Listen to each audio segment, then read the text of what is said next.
Prenez vos Bibles avec moi dans le livre de Genèse au chapitre 1. Genèse au chapitre 1. Nous restons debout comme c'est notre coutume dans cet endroit. Nous allons lire 3 textes, 3 versets. Genèse chapitre 1. Les versets 26, 27 et 28. Alors, si quelqu'un a parmi vous le Nouveau Testament, ce n'est pas la peine d'essayer de trouver Genèse. Genèse est un livre de l'Ancien Testament. Et ce n'est pas la peine d'aller trop loin. Genèse, c'est le livre du commencement, le tout premier livre de la Bible. Genèse au chapitre 1.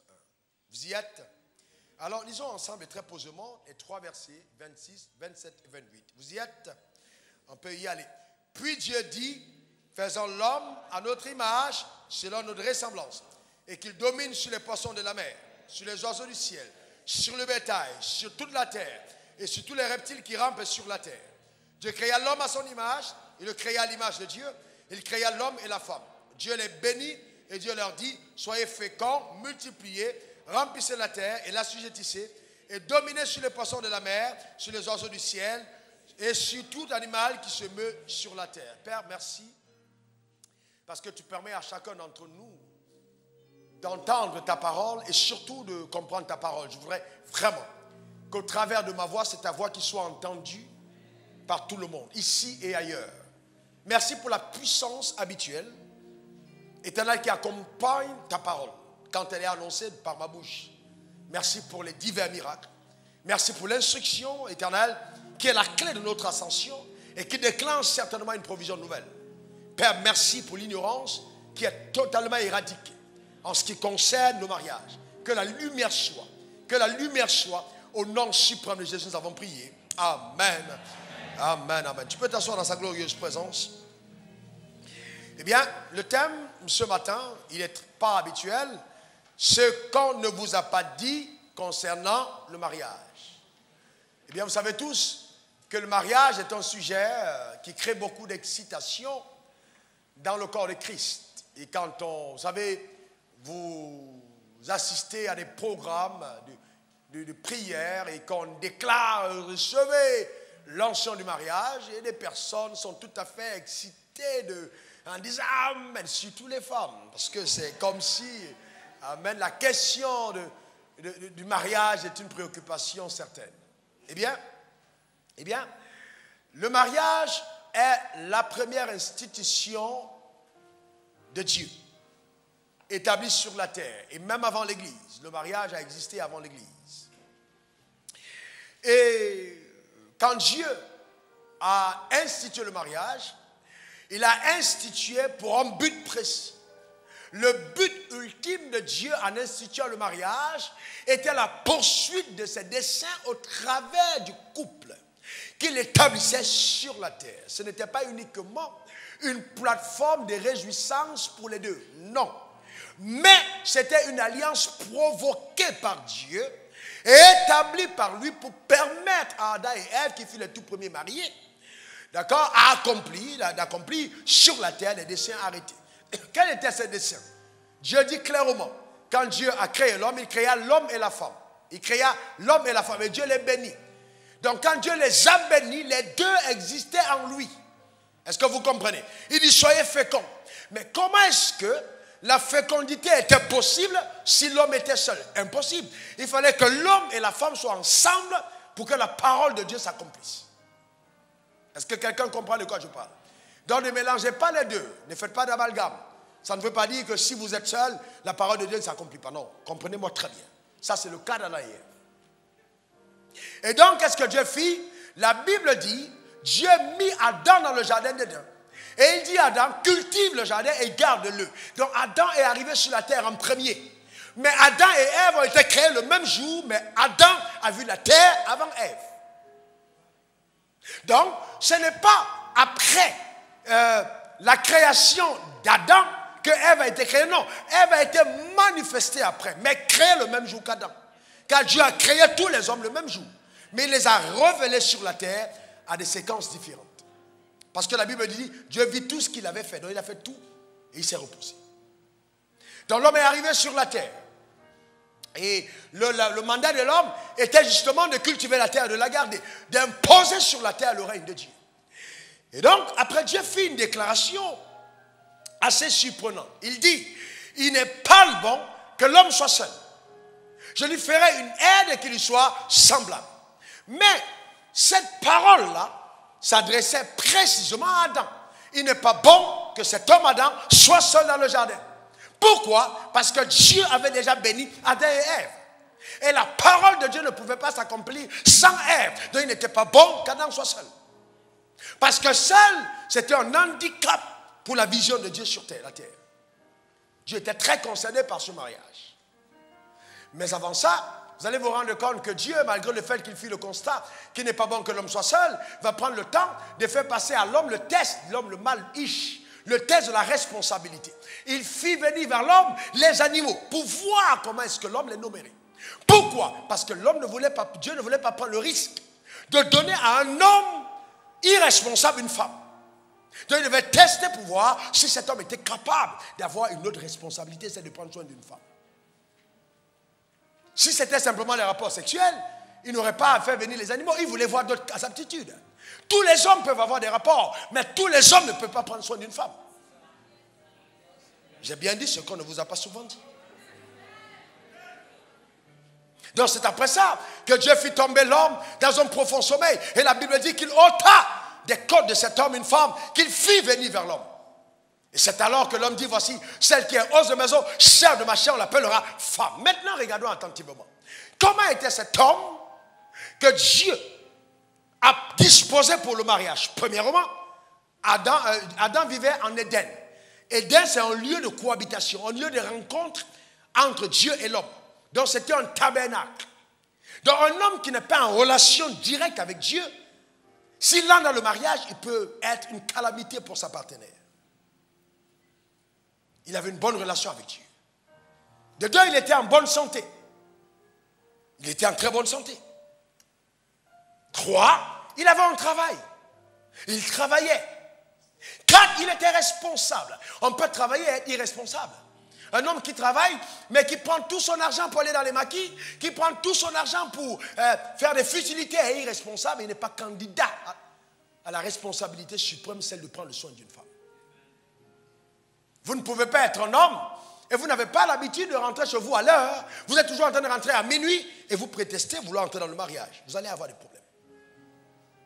Donc il faut d'abord passer le test de la responsabilité. Il n'est pas bon que l'homme soit seul. Maintenant on entend des personnes dire, oh oui, il n'est pas bon que l'homme soit seul. Non, cette phrase était-elle adressée à tous les hommes? Non, elle était adressée à Adam.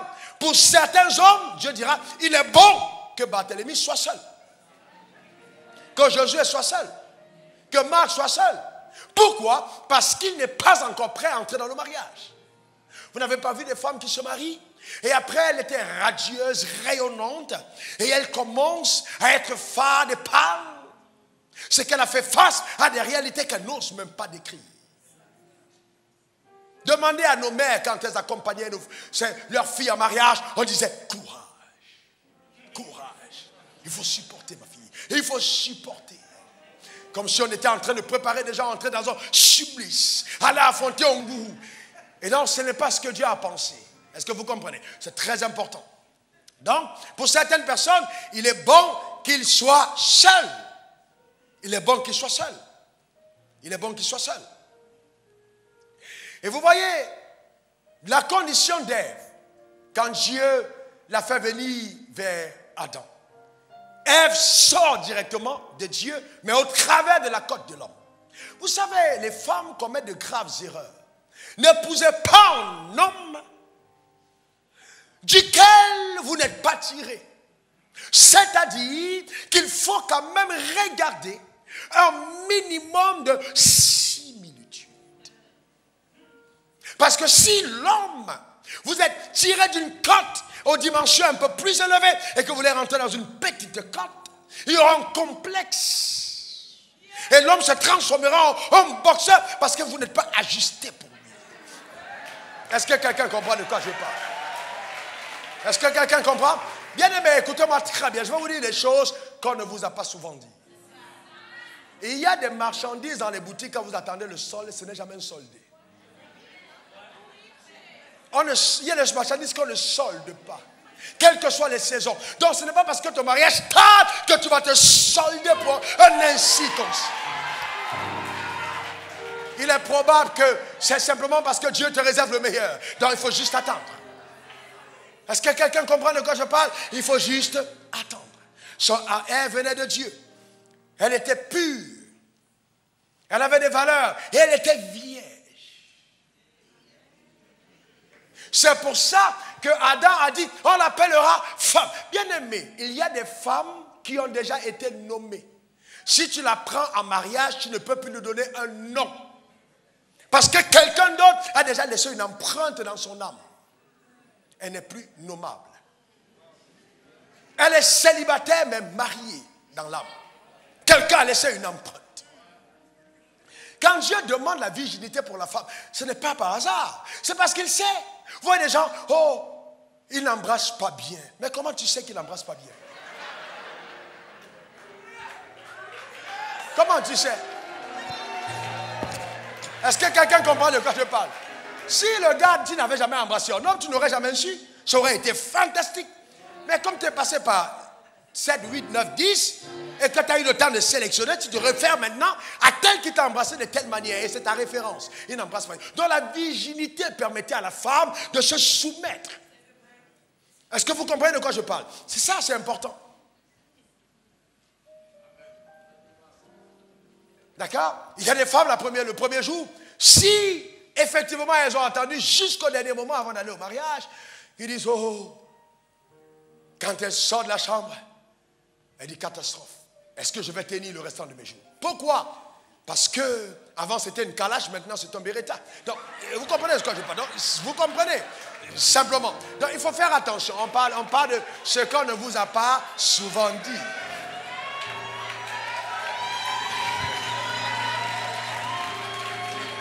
Vous savez, ce qui m'étonne avec l'église, c'est que quand on évoque la question du sexe, tout le monde sait comment jouer le gars le plus pieux, le gars le plus... Et bien aimé, laisse-moi te dire que si ton père et ta mère ne l'avaient pas fait, tu ne serais pas né. Et c'est la raison pour laquelle on adore Jésus, c'est parce que sa mère ne l'a pas fait avant de naître. Et il y a un seul Jésus dans l'univers. Est-ce que quelqu'un comprend de quoi je parle? Donc, eh bien, soyons sérieux, d'accord? Soyons sérieux, décomplexons les choses et allons-y en profondeur.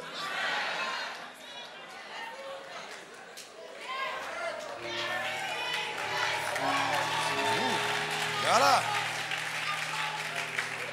Donc, vous voyez que ces choses peuvent créer de sérieux problèmes. Les deux étaient parfaits. Les deux, vous voyez, ont fondé une relation extraordinaire en termes de vie ensemble. Je suis certain qu'Adam n'avait jamais insulté sa femme. Certain. Certain qu'il n'y avait pas eu de palabre et de disputes. Comme certains d'entre nous, le voisinage sont obligés de cogner pour venir séparer. Alors qu'en fait, on organise des veillées de prière dans la maison. Bien, mais le fait de prier ne veut pas dire que ton âme est parfaite.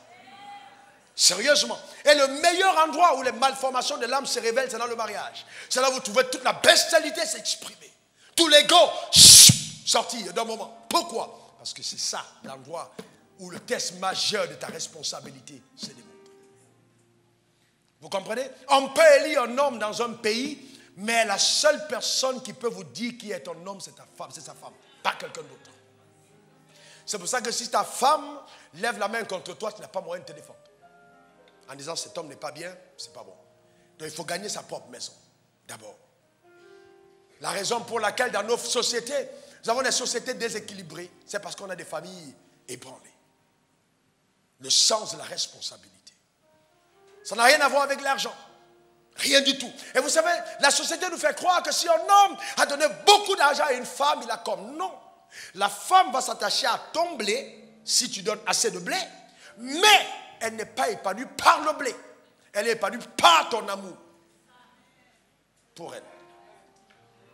La sécurité qu'elle trouve en toi, c'est ton cœur pour elle. C'est pour ça que quand un homme rencontre une femme, l'homme court, après il regarde. D'abord, l'apparence, c'est le corps.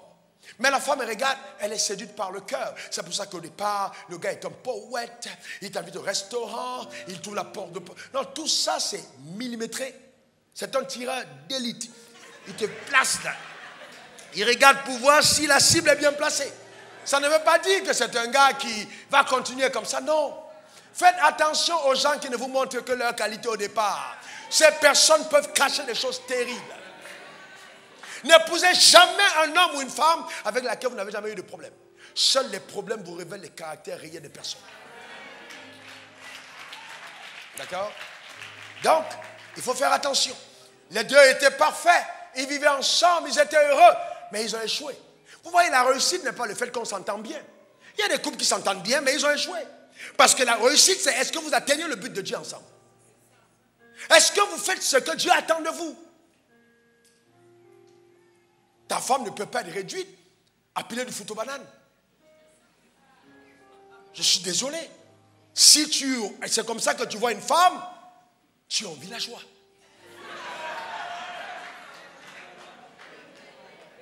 Quand Dieu a béni, il a béni les deux.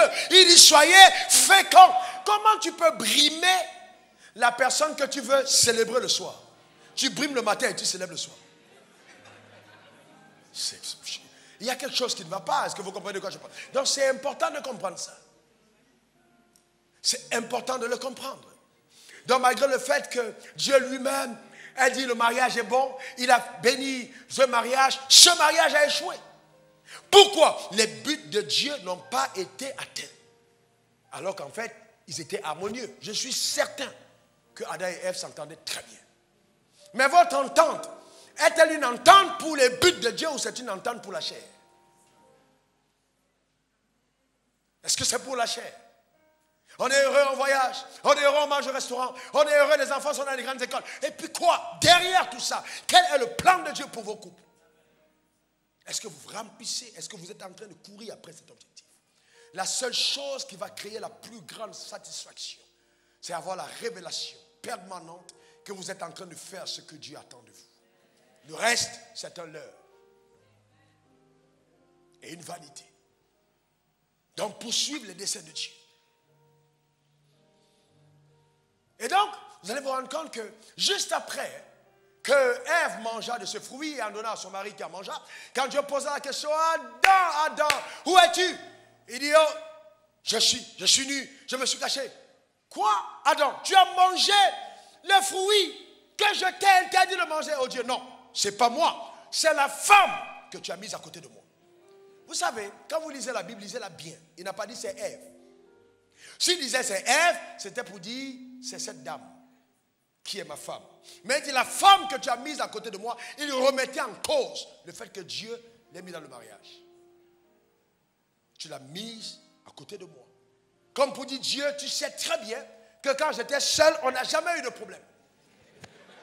Tu le sais. J'ai été correct avec toi. J'ai fait exactement ce que tu me demandes. Mais le jour où elle est arrivée, moi j'ai eu un problème. C'est toi-même qui as béni ce mariage, Père. La femme que tu as mise à côté de moi.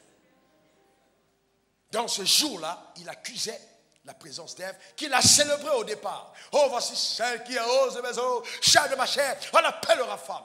Il l'a remis en cause. Bien-aimé, laissez-moi parler aux hommes. Quand vous choisissez une femme, ce sera une fatalité de vous arrêter simplement à ce qu'elle présente physiquement. Car ce qu'elle présente n'est qu'un vase qui, malheureusement, avec le temps, s'altère. Perd cette apparence qu'elle a pour devenir autre chose. Il faut aller au-delà de ce qu'on voit. Adam a fait quoi? Il a passé sa femme au scanner, os de mes os. Ça veut dire qu'il est allé chercher, pas simplement à l'extérieur, mais à l'intérieur aussi. Et chair de ma chair. Chair de ma chair, il faut que ta femme te plaise. Tu ne peux pas épouser une femme par prophétie. Oh, Dieu a dit, Josué, tu dois te marier à Marthe. Non. Si tu te maries par prophétie, tu vas divorcer par révélation. Donc fais attention. Est-ce que quelqu'un comprend de quoi je parle? Ce n'est pas par prophétie. Et on voit des églises, oh, ce genre de femme, telle femme est réservée à un ancien. Telle autre est réservée au diacre. Celle-là, elle est réservée au chef d'entreprise. Sur quels critères? Est-ce que vous comprenez? Non. Faites attention. Si un frère vous approche et vous dit, Dieu m'a dit que tu es ma femme, remettez en cause ce qu'il est en train de dire. Parce que même à Ève, Dieu n'a pas dit que c'est ta femme, il a mis à côté et il a décidé. Un homme qui n'est pas assez courageux pour te dire, quand je te regarde, mon cœur a l'impression de sortir de la cavité, ce n'est pas un homme que tu dois amener dans ta maison. Il peut être dangereux pour ton futur. Parce que personne n'a enseigné la poésie à Adam, il est devenu poète quand il l'a vu. Donc si ton apparence ne peut pas transformer cet homme en poète dès le départ, c'est un mauvais signe. Dieu m'a dit, oh, bah, bah, bah, bah, oh, bah, bah, bah, bah. Il ne faut pas trop spiritualiser. Il y a des choses, il faut être clair. Assez courageux pour dire la vérité à la sœur. Et sois-en sûr que tu n'en dis qu'à une seule. Parce qu'il y a des malhonnêtes. Des maquisards. Qui sont en train de repérer. Ils ont posé les mines au moins sur 7 sœurs en même temps. Ça, c'est un brigand, c'est un malot. Amen. Je déclare que tu es exposé au nom suprême de Jésus. Quelqu'un dise un bon amen. D'accord? Donc c'est important, bien aimé. Il faut aller plus loin que l'apparence. Il faut aller plus loin que l'apparence. Aujourd'hui, vous savez, toutes les femmes sont belles. Dès qu'on a un peu de blé, on est bien. Est-ce que quelqu'un comprend de quoi je parle? On est bien quand on a un peu d'argent. On est bien. Vous voyez, si vous arrivez, comme c'est vrai, une histoire vraie, un frère très passionné, engagé, aimant Dieu, zélé, voulait juste épouser une femme très belle. Et il a épousé une femme très belle.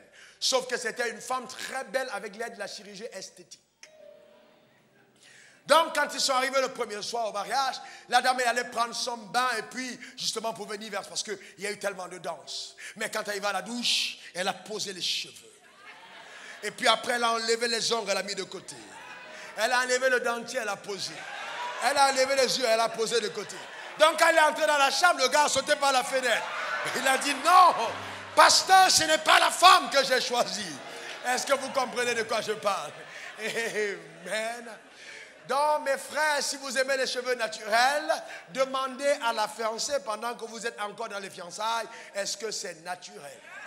Si elle te dit c'est naturel, vrai naturel ou naturel indien, pose bien la question pour qu'elle te réponde avec précision. Est-ce que quelqu'un comprend de quoi je parle? Et laissez-moi vous dire profondément, chaque fois que vous occultez ce que vous êtes en train de falsifier, vous trompez. Donc donner une apparence qui n'est pas la vôtre pour être choisi comme femme, c'est tromper.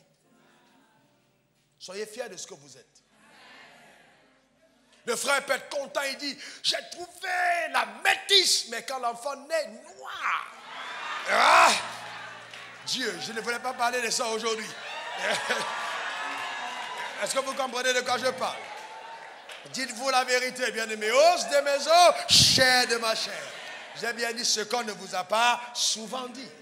Après, tu es frustré. Et elle t'a dit, non, en fait, tu sais, dans notre famille, mon arrière-grand-père était noir. Et toi, tu étais comment avant? Alléluia. Amen. Imaginons donc un moment, juste pour rigoler, que le gars a prié et qu'il voulait une sœur noire. Dieu lui a montré sa sœur, elle était noire. Une beauté satinée noire.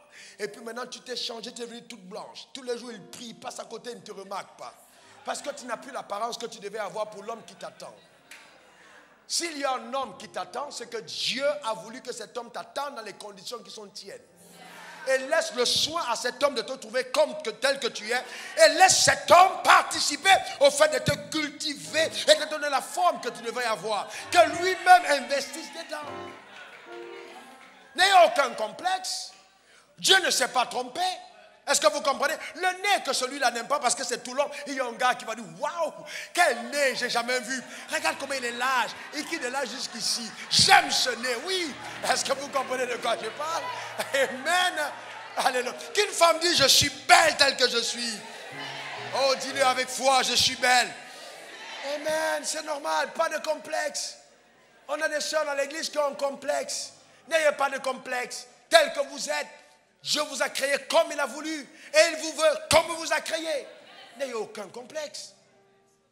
D'accord? Et nous voyons des choses entrer dans l'église qui ne doivent pas être dans l'église. Et ça, c'est l'église de la fin des temps. Où les gens sont tellement charnels, superficiels, qu'on s'arrête aux choses extérieures, sans la profondeur. Vous devez inviter de la profondeur dans la relation de mariage.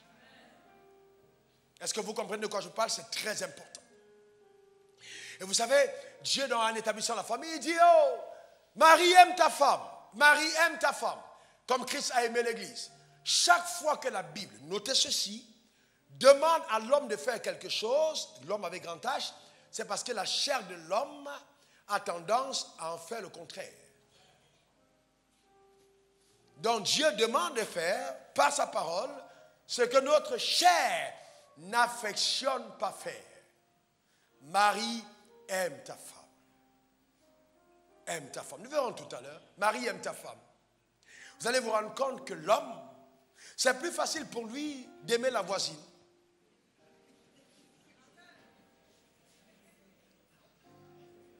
D'accord?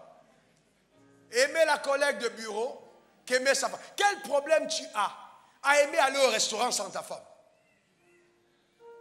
Vous comprenez ce que je suis en train de dire? Donc, l'homme a plus tendance, voyez, à la chair de l'homme, je veux dire, à aller hors de cette foi. Et la Bible dit, femme, sois soumise à ton mari. Donc, la femme aussi.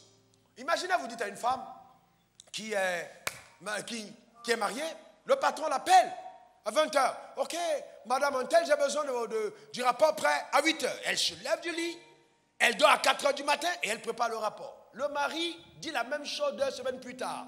J'ai besoin de ça à 8h, la femme se réveille à 9h.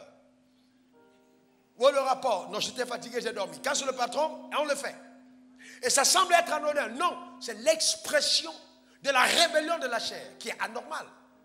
Sarah appelait son mari son Seigneur. Donc, les femmes doivent apprendre à valoriser leur mari. Je dis toujours aux femmes, soyez soumises à votre mari, pas à votre pasteur. Le pasteur n'est pas ton mari et il ne le sera jamais. Le pasteur est mari d'une seule femme. Est-ce que vous comprenez? Donc, ce n'est pas à toi de venir dire à ta femme ce qu'elle doit faire. Non. Et la femme doit être soumise à son mari, pas à son pasteur. Et on voit des assemblées où les femmes prennent plus plaisir à passer du temps dans l'église et à ne pas prendre soin de leur mari. Ça, ce n'est pas correct. Non, la responsabilité première, soumise à son mari. Même parmi mes collaborateurs immédiats, quand j'ai affaire à leur femme, j'utilise la diplomatie divine. Vous voyez, je ne parle pas directement pour dire, bon, non, je passe quand même, j'implique le mari, pour qu'il se sente respecté. Vous ne pouvez pas être là et vous parlez à la femme de quelqu'un devant le mari, comme si le mari n'existait pas. Ce n'est pas possible. Et donc les personnes qui ont des complexes existentiels et qui n'existent que dans les 4 murs appelés église, font n'importe quoi au nom de l'autorité qu'ils ont. Ce n'est pas normal. Le pasteur n'a aucune autorité sur la femme de quelqu'un. Il devrait respecter l'autorité du mari sur cette femme. Sinon, il participe à effriter la famille. Participe au divorce. Et j'ai vu des familles qui ont été détruites à cause des prophéties et à cause des mensonges de certains prophètes. Ton mari veut t'ensorceler. Ton mari te fait ci, ton mari te fait ça. Vole-moi tel slip. Après, on doit faire une mettre dans son huile pour qu'il te soit fidèle. Non, c'est faux, toutes ces choses. Et les gens participent à diviser les familles. Bien-aimé, investis pour sécuriser la famille dans laquelle Dieu t'a placé. C'est très important. C'est très, très important. Donc, vous voyez, il faut qu'on fasse attention. Mes soeurs, je sais, il y a beaucoup d'hommes qui tournent autour de toi et puis tu te l'ajoutes, la fille la plus convoitée. C'est parfait, mais fais attention, ça peut être ton piège. Il y a des attirances qui sont diaboliques. Il y a, si les regards des hommes se tournent vers toi de façon inhabituelle, tu as besoin de prière. Je pense pour ma part que tu as besoin de prière. Et vous voyez, aujourd'hui, on a des accoutrements que les femmes portent, on dit, elle est sexy. Et donc, quand tout le monde la regarde, elle dit, ouh là là, j'ai du succès. Non, tu es juste sexuellement attractive. Et tout, vous comprenez, sexuellement attractive. Et aucun homme normal ne prendra un plaisir à épouser une femme qui n'est que sexuellement attractive. Donc, il faut penser à être une femme. Une vraie femme. Et donc, quand un homme vient te voir en disant « Je t'aime », fais attention. Il peut confondre, il peut être attiré par le désir, les pulsions sexuelles. Ce n'est pas de l'amour. Non, c'est un désir sexuel. Il te désire, mais il ne t'aime pas. Il peut être prêt à mettre une voiture, prêt à mettre une maison, prêt à te donner les billets d'avion pour voyager, mais ça ne veut pas dire qu'il t'aime. Il te désire charnellement. La preuve, juste après l'acte sexuel, tu découvriras le vrai visage. Je suis en réunion, ça sonne dans le vide. Combien de sœurs sont venues me voir et m'ont expliqué. J'ai dit, tu savais, pourquoi est-ce que vous êtes pressés? Pourquoi vous êtes pressés? Impliquez Dieu dans vos choix. Impliquez-le dans vos choix. C'est très important. Interrogez Dieu. Il s'agit de ta destinée. Tu ne peux pas la prendre à la légère. Non. Il faut que tu sois sûr que tu es sûr que cet homme-là, le ciel cautionne. Comment est-ce que vous allez prendre un homme qui ne sait pas s'agenouiller devant Dieu, qui n'a peur de personne? Cet homme-là, il sera plus dangereux que Mike Tyson à l'époque de son règne sur un ring.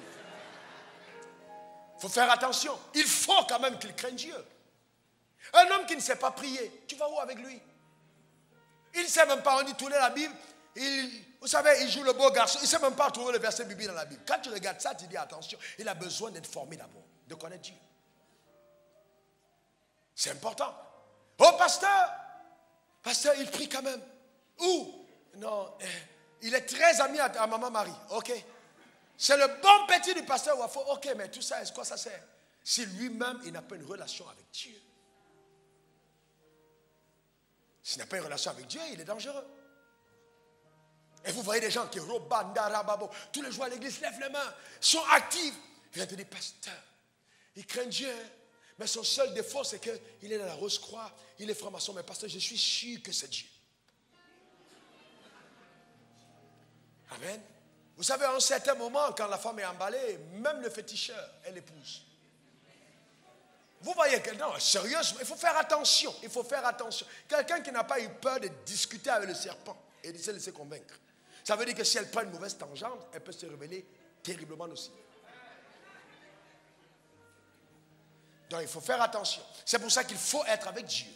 Il faut laisser le soin à Dieu d'être avec nous. Donc, bien aimé, je dis toujours aux gens, la présence d'une dame à l'église, elle ne peut pas imaginer ce qu'elle ajoute comme valeur à sa destinée. Une femme qui craint Dieu, dans cette génération, est une perle rare.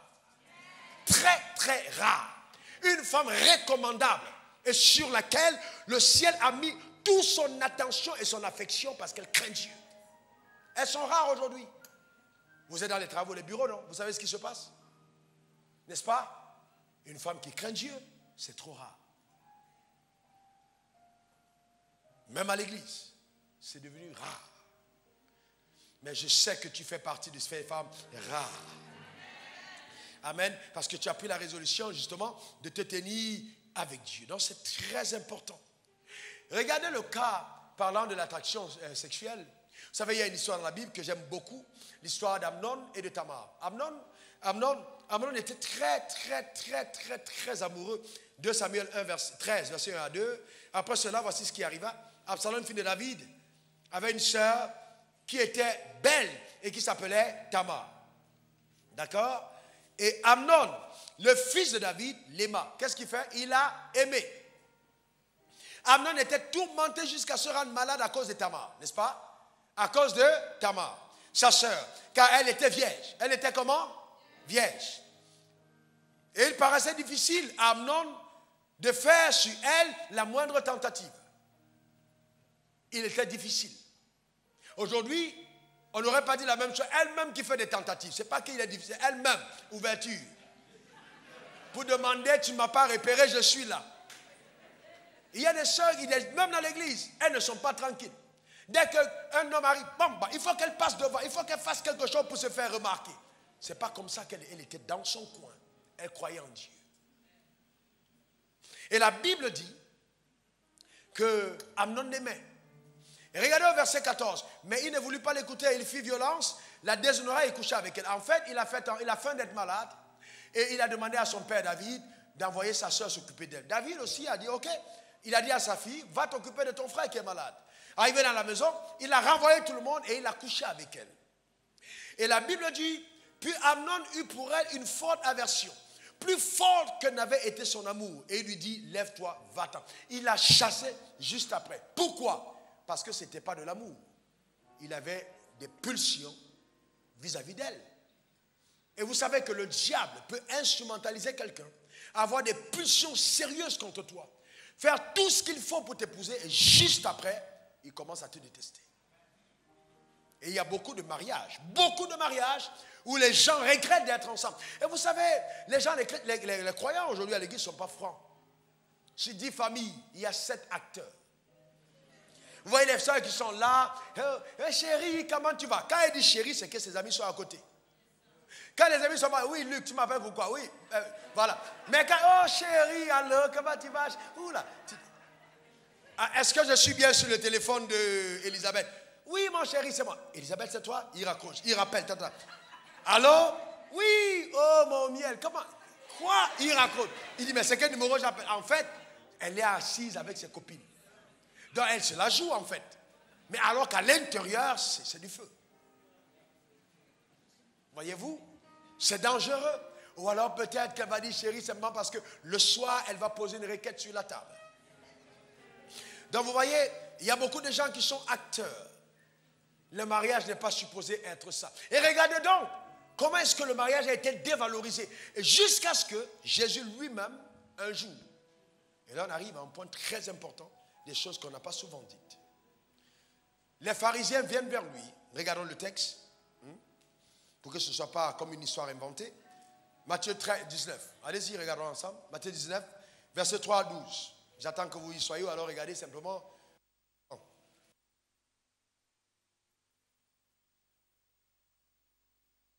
Vous y êtes? Les pharisiens l'abordèrent et dit, pour l'éprouver, est-il permis à un homme de répudier sa femme pour un motif quelconque? Il répondit, n'avez-vous pas lu que le Créateur, au commencement, fit l'homme et la femme? Et qu'il dit, c'est pourquoi l'homme quittera son père et sa mère et s'attachera à sa femme et les deux deviendront une seule chair. Ainsi, ils ne sont plus deux, mais ils sont une seule chair. Que l'homme donc ne sépare pas ce que Dieu a joint. Que l'homme ne sépare pas ce que Dieu a joint. Pourquoi donc, lui dit-il, Moïse a-t-il prescrit de donner à la femme une lettre de divorce et de la répudier? Il leur répondit, c'est à cause de la dureté de votre cœur que Moïse vous a permis de répudier vos femmes. Au commencement, il n'en était pas ainsi. Mais je vous dis que si celui qui répudie sa femme, sauf pour infidélité, et qui en épouse une autre, commet un adultère. Ses disciples disent, si telle est la condition de l'homme à l'égard de la femme, il n'est pas avantageux de se marier. Il leur répondit, suivez bien la réponse, tous ne comprennent pas cette parole, mais seulement à ceux à qui cela a été donné.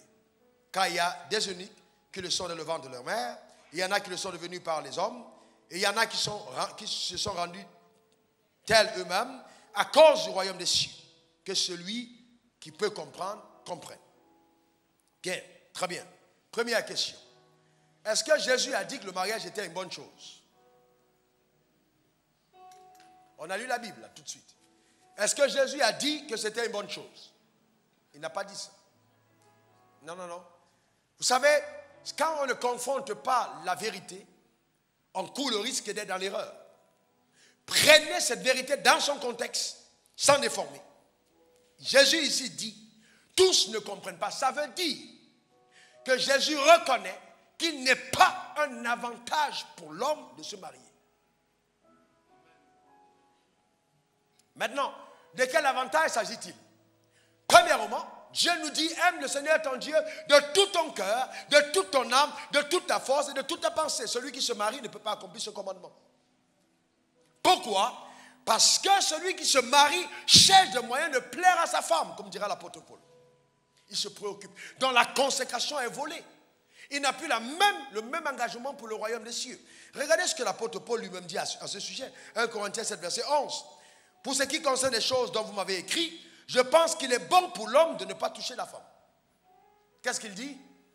Il est bon pour l'homme de ne pas toucher deux femmes. Ça veut dire qu'il est bon pour l'homme de ne pas se marier. C'est ce qui est écrit. N'ayez pas peur de confronter la vérité. Dieu n'est pas contre le mariage.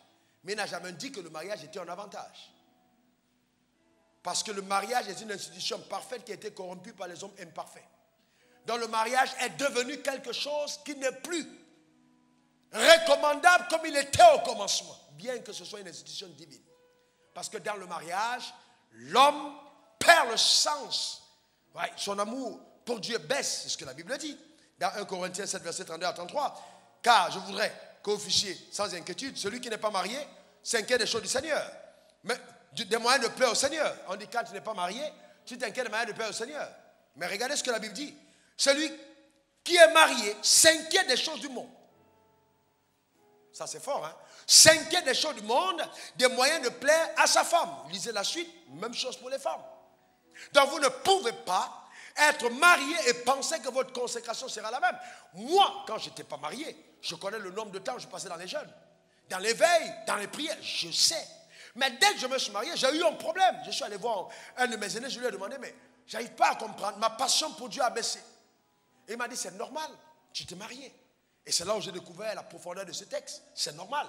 Dieu lui-même, pour que ta famille soit équilibrée, va s'arranger à ce que tes désirs se tournent vers ta femme. Et l'apôtre Paul va plus loin.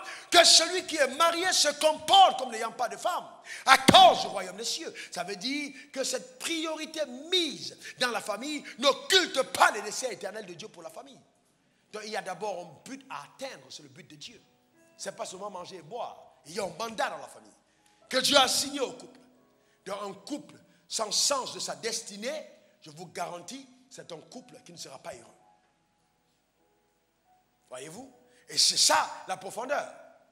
Donc, le mariage est une institution divine, mais attention, Jésus n'a jamais dit, hé les gars, c'est extraordinaire. Et il y a des gens qui pensent, oh, si j'étais simplement marié, j'aurais de l'onction comme vrai. C'est pas vrai. C'est pas vrai, mes frères. Non. L'onction n'augmente pas quand on se marie. Non, non, non, c'est pas vrai. Du tout. Non. Si seul tu n'as pas l'onction, marié, tu n'en auras pas. Donc, n'attends pas le mariage, je vous dis, peut-être là ma grâce va augmenter. C'est pas vrai. Non, l'apôtre Paul n'était pas marié. Mais il n'y a pas eu un apôtre qui a été aussi puissamment utilisé que lui. Maintenant, le choix de ne pas se marier, ce n'est pas une église qui décide. C'est chaque individu qui décide. Je peux choisir de ne pas me marier pour les choses de Christ. Mais là, je fais un vœu à Dieu, je deviens eunuque. Et la grâce m'est accordée pour rester tel quel. Et la Bible dit c'est une bonne chose. Donc, je ne comprends pas pourquoi on dit l'onction du mariage est ici et puis tout le monde danse. Non. Il y a des gens qui doivent dire, qui disent moi je veux l'onction pour ne pas me marier. À cause du Seigneur. Si tu aimes vraiment Dieu. Bon, est-ce qu'on est ensemble? Je parle des choses qu'on n'a pas souvent dit. Si tu aimes vraiment Dieu et que tu dis oh Dieu, tu es mon tout Seigneur, prends tout. Dieu dit ok, je veux prendre tout, reste célibataire, on est ensemble. Est-ce que tu vas dire oui? Dieu peut vouloir que tu sois à lui entièrement sans avoir un homme. Si tu meurs sans être marié, ça ne veut pas dire que ta vie n'a pas été accomplie. Non, on peut être parfaitement accompli sans un homme. On n'a pas besoin d'un homme pour être accompli, c'est faux. Une femme qui cherche le bonheur dans le mariage passera sa vie dans l'errance et va toujours poursuivre un leurre qui n'existe pas. Le bonheur est en Dieu, pas en un homme. Aucun homme ne te le donnera. Il n'y a que Dieu. Ce n'est pas un homme qui rend heureux, c'est Dieu qui rend heureux. Donc c'est d'abord en Dieu qu'on trouve le bonheur. Ce n'est pas dans le mariage. C'est dans le Seigneur. C'est important, très important. Maintenant, suivez aussi une autre question. Est-ce que Jésus a demandé de répudier la femme quand elle est infidèle? Est-ce qu'il a demandé ça? Dans le texte, il a demandé, n'est-ce pas? Il a dit ça pour cause d'infidélité. Mais est-ce que vous pensez que c'est valable aujourd'hui? J'ai vu des gens enseigner, oui, si ta femme a été infidèle, chasse-la. Ce n'est pas biblique. Il parlait aux gens qui étaient dans l'Ancien Testament. Vous ne pouvez pas vous comparer aux gens qui ont un cœur de pierre. Est-ce que ton cœur est encore en pierre? Il a changé ton cœur, tu as donné un cœur de chair. Pourquoi tu répudies ta femme sauf pour cas de divorce, d'infidélité? Pourquoi? Où est passé l'amour? La loi de l'amour. L'amour pardonne tout, supporte tout, endure tout. Inclut ta femme. Tout là, c'est dedans, ta femme est dedans. Oh, pasteur, ma femme est sorcière. Oui, vous êtes mariés, tu étais croyant. Et tu as dit, elle aussi, elle est croyante. Maintenant, elle est devenue sorcière. Entre vous deux, le plus sorcier, c'est toi. Parce que si tu choisis une femme et que tu dis après, elle est sorcière, c'est que toi-même, si tu réussis à choisir un sorcier, je remets en cause sérieusement. Et c'est devenu facile. Il est sorcier. Mais entre nous, si vraiment ta femme est sorcière ou ton mari est sorcier, est-ce que ton Dieu n'est pas capable de changer cette personne? Pourquoi la solution, c'est la rupture? C'est à cause de la dureté du cœur. L'amour supporte et pardonne. C'est dans cette dimension que nous devons être. Et donc les gens sont prêts à la rupture parce qu'ils sont venus dans le mariage chercher le bonheur. Celui qui est venu donner le bonheur n'est jamais déçu de son conjoint, mais est constamment en train de prier et de croire en Dieu pour le meilleur de son conjoint parce qu'il est venu apporter quelque chose. Que les hommes de cette assemblée lèvent la main et disent, moi je pardonne toi ma femme. Dis-le avec conviction, je pardonnerai toi ma femme. À partir de ce jour, quel que soit ce qu'elle a fait, je pardonne. Parce que je m'engage à l'aimer comme Christ a aimé l'Église. Alléluia. Pour vous qui n'êtes pas encore mariés, je vous en supplie, regardez les origines de vos femmes. Si la femme vient directement des antres de l'enfer, elle pourra être un vrai tétanos pour tes pieds. D'accord? Amen. Donc faites attention à l'origine des femmes. La femme d'Adam venait de Dieu. Donc que ta femme vienne de Dieu. Il y a des femmes travaillées qui sont préparées par l'enfer et envoyées pour occulter ta destinée. Ceux qui ont des grandes destinées doivent faire attention au virage du mariage. Ça peut être un grand piège. Un très grand piège. Et le diable sait que s'il t'a pris par là, ce sera difficile pour toi. Très, très, très difficile. Donc, faisons extrêmement attention. Et puis, je voulais dire aussi que même si je suis célibataire, même si je n'ai pas de femme, je peux être sexuellement équilibré. Certaines personnes pensent que non, dans tous les cas, je serai correct dans le mari. Non, si vous avez un problème sexuel, vous n'avez pas besoin de femme, vous avez besoin de délivrance. Et il y a des démons qui poussent des gens à des pulsions insatiables, hommes comme femmes. Quand on est possédé d'un tel démon, on a besoin de délivrance. Parce qu'en fait, ces démons-là, même ton mari, quand tu seras avec lui, tu penseras à quelqu'un d'autre au nord. Parce que c'est un démon qui vient t'amener à l'infidélité. Tu as besoin d'être délivré. Et je connais des gens célibataires, mais mariés. L'âme est habitée par quelqu'un d'autre. Ton cœur est attaché à quelqu'un. Mais tu dis, je suis seul. Non, non, tu n'es pas seul. Non, tu es avec quelqu'un. Même si on ne le voit pas physiquement, il y a un lien. Est-ce que quelqu'un comprend de quoi je parle? Aussi longtemps que ce lien n'est pas brisé, tu ne pourras jamais être épanoui dans une relation avec quelqu'un d'autre. C'est pour ça qu'il est important d'être vraiment seul.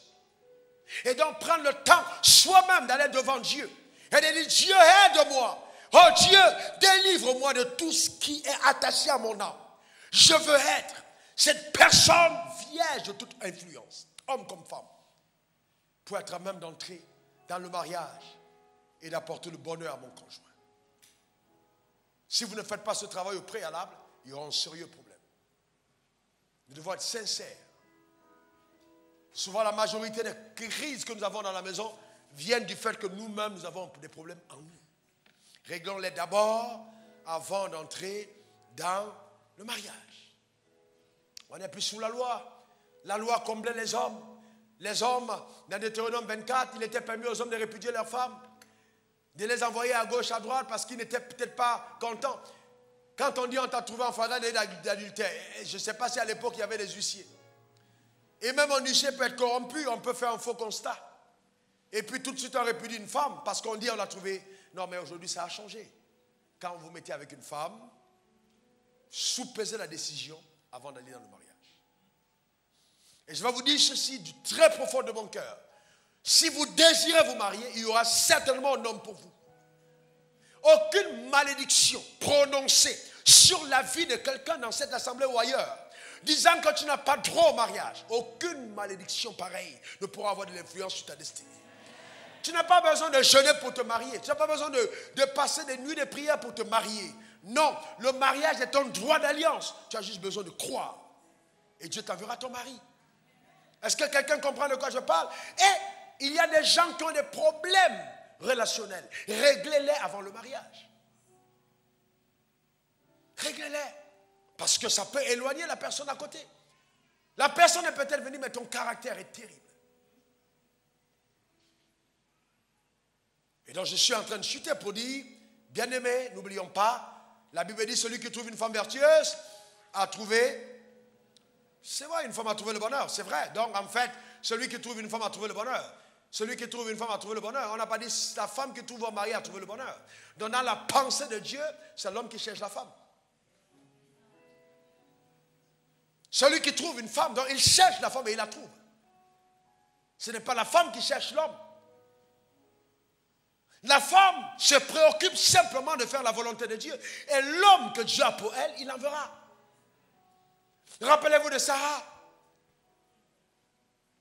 Rappelez-vous de la femme d'Isaac.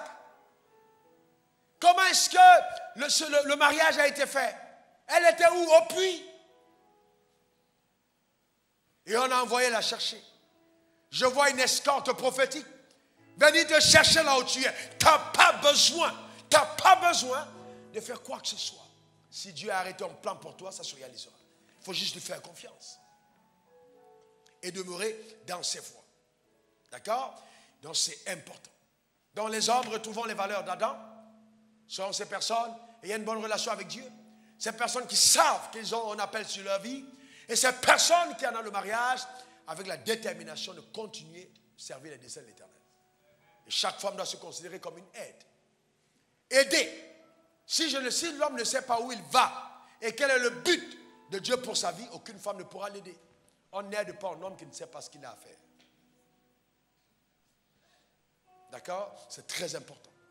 Il faut savoir ce que tu as à faire. Ça veut dire que tant que je n'ai pas découvert le but de ma destinée, je ne suis pas encore candidat au mariage. Ça va encore attendre jusqu'à ce que je comprenne pourquoi je suis sur la terre. Parce que la femme doit correspondre au schéma prophétique de Dieu pour ta vie. Ce n'est pas juste une partenaire sexuelle, c'est une partenaire de vie. En ce qui concerne même le mandat que Dieu t'a assigné. Voilà comment est-ce qu'on cherche à avoir une femme. Une cote qui est semblable. Une personne qui se tient à notre côté pour nous aider. Je vous laisse avec ces pensées que je vous donne. Comme ça, vous pouvez les noter. Ou alors prendre le CD ou le DVD après, les noter. Premièrement, le mariage est une institution divine, mais qui ne continuera pas au ciel. Ça veut dire que vous n'allez pas trouver de mariage au ciel. Ça s'arrête sur la terre. Deuxièmement, le mariage volera à ta consécration. 3, on peut être célibataire très épanoui. Je dis bien très épanoui. 4, il faut se marier pour atteindre les buts de Dieu pour sa vie. 5, si tu es sexuellement déséquilibré, le mariage ne réglera pas ce problème. Tu as besoin de délivrance. 6, vivre en concubinage est une solution de lâche. Je reprends. 6, vivre en concubinage est une solution de lâche. 6, vivre en concubinage est une solution de lâche. Parce que déjà, tu as pris la femme, tu as mis à la maison. Donc tu es lâche. Tu aurais pu l'épouser en même temps. 7, ta femme ne doit pas être soumise seulement comme obéissant à la loi, mais avec son cœur. Et pour cela, tu dois t'y investir. Ce n'est pas la loi. Oh, je suis le chef. Un homme qui réclame toujours sa chefferie est quelqu'un qui ne sait pas qui il est. Il est sous un complexe. D'accord? Victime d'un complexe. 8, homme, pour te faire aider, il faut savoir ce que tu veux de la vie et où tu vas. 9, femme, Dieu t'a créé pour aider l'homme dans sa mission et non à dépenser son blé. C'est le mot. Dans sa mission. Donc, ce n'est pas une affaire de juste de l'argent. Non, il y a un mandat. Est-ce que ça va pour chacun d'entre nous? 10, femme, l'homme ne continuera pas forcément à être attiré par ton corps si tu ne fais aucun effort de te rendre attractive, car tes formes finiront avec le temps par se déformer. D'accord? 11, aujourd'hui c'est possible d'avoir un mariage et être heureux. On peut être heureux dans le mariage aujourd'hui, c'est possible. On a le Saint-Esprit, on a la connaissance, on peut être heureux.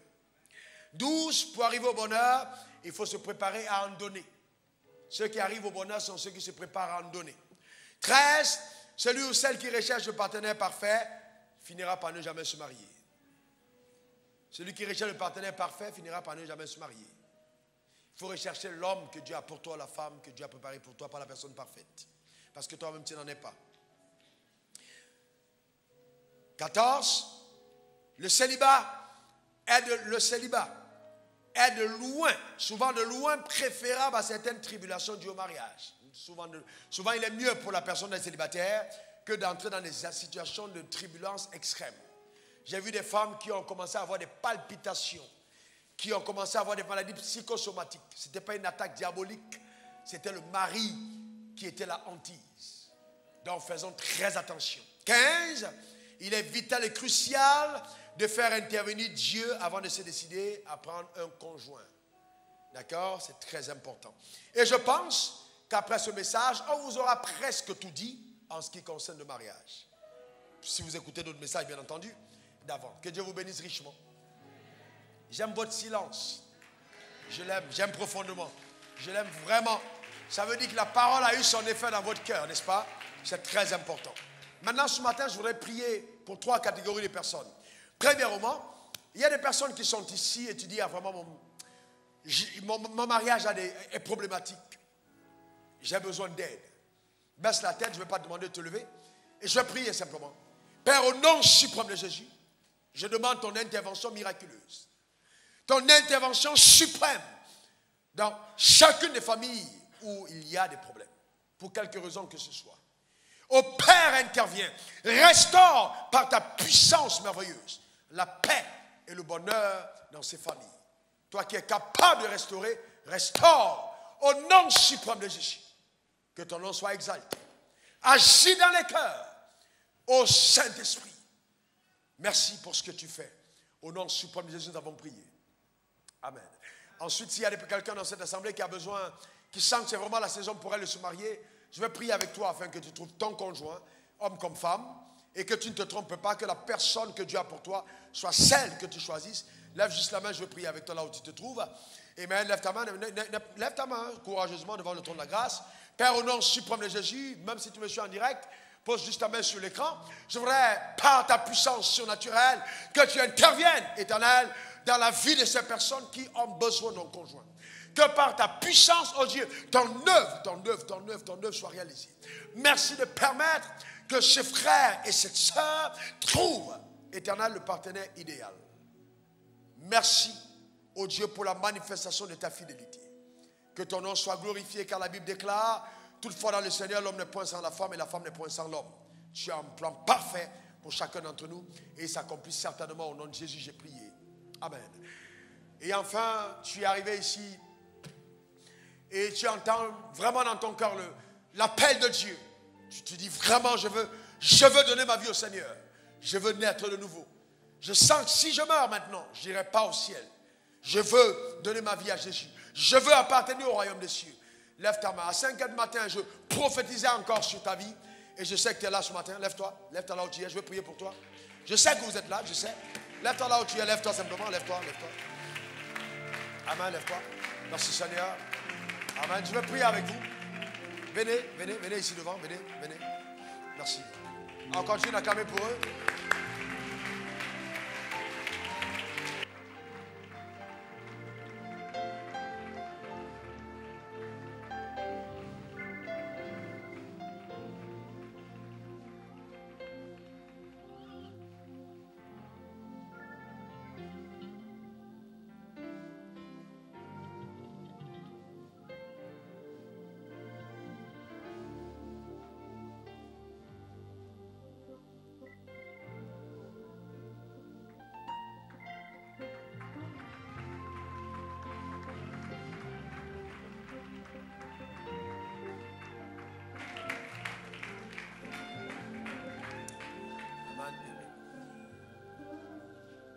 Je peux vraiment vous dire que Dieu vous aime. J'ai ressenti une telle intensité dans la prière ce matin quand je priais pour vous. Et je sais qu'il y a un combat en ce qui concerne votre destinée, mais ce matin, le diable va perdre totalement en prise, totalement. Et les desseins de Dieu à ton égard se réaliseront certainement. Je vais te demander de lever ta main droite vers le ciel et de faire cette prière après moi. Répète ceci: Seigneur Jésus, j'ai entendu ta parole et mon cœur est profondément touché. Oh Dieu, merci de pardonner mes péchés, de me purifier dans mon homme intérieur. Oh Seigneur, à partir d'aujourd'hui, je ne veux plus vivre comme avant. Je veux vivre sous l'alliance avec Dieu. Que ton sang me lave, que ton sang me purifie, que les chaînes de la captivité soient brisées et que ma liberté soit manifestée sur la terre. Au nom puissant de Jésus. Merci Seigneur, car à partir d'aujourd'hui, j'ai divorcé avec Satan et tous ses agents. J'appartiens totalement à Dieu. Au nom de Jésus. Amen. Amen. Amen. Je demande au nom suprême de Jésus que la même puissance qui a agi dans mon cœur et qui a changé radicalement ma vie agisse dans la tienne. Et qu'à l'intérieur de toi, le cœur de pierre soit ôté, que le cœur de chair soit déposé, et que la vie de Dieu, la vie Zoé, remplisse ton être entier. Oui, tu es libre. Je déclare la liberté totale. La liberté totale au nom suprême de Jésus. Que toutes les malédictions qui pesaient sur ta vie soient ébranlées au nom puissant de Jésus. Merci Seigneur. Que ton nom soit glorifié parce que tu le fais au nom de Jésus, j'ai prié. Amen. Amen. Merci Seigneur.